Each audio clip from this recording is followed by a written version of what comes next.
2 orders అయితే వచ్చాయి. అంజలి గారు అలానే వేద గారు థ్యాంక్ యూ సో మచ్ అండి. అంజలి గారు అయితే రాజమండ్రి నుంచి ఆర్డర్ ప్లేస్ చేసుకున్నారు. అలానే వేద గారు అయితే కూకట్పల్లి నుండి. అలానే ఇంకొక న్యూస్ ఏంటంటే దేనికైనా సరే నేమ్ అనేది ఉండాలి కదా, అలానే నేనైతే మన బ్రాండ్ కి అయితే ఎన్ఎస్ న్యాచురల్స్ అని అయితే నేమ్ అయితే పెట్టేసుకున్నాను.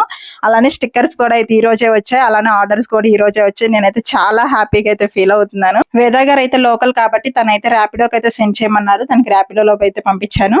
అలానే అంజలి గారికి అయితే ఇండియన్ పోస్ట్ లోకి అయితే సెండ్ చేశానండి. అంజలి గారు అయితే వాళ్ళ 6 months బేబీకి అయితే సోముడి చెక్క కావాలని చెప్పేసి తీసుకున్నారు. వాళ్ళ పాప పుట్టినప్పుడు చాలా కలర్ ఉందంట, తర్వాత అయితే చాలా కలర్ తగ్గిపోయిందని చెప్పేసి అయితే మన దగ్గర తీసుకున్నారు. చాలా పేజెస్ లో చూసారంట, అయితే చాలా హై కాస్ట్ ఉన్నాయి, మీ దగ్గర చాలా రీజనబుల్ గా అనిపించినాయి ప్రైజెస్. మీలో ఎవరికన్నా ఈ ప్రోడక్ట్స్ కావాలంటే స్క్రీన్ పైన కనిపిస్తుంది నెంబర్ కి అయితే వాట్సాప్ చేయండి. ఈ ప్రోడక్ట్స్ అయితే 100% న్యాచురల్ అండి, ఎవరైనా యూజ్ చేయొచ్చు, చిన్న పిల్లలకైనా సరే. వీడియో నచ్చితే లైక్ అండ్ సబ్స్క్రైబ్.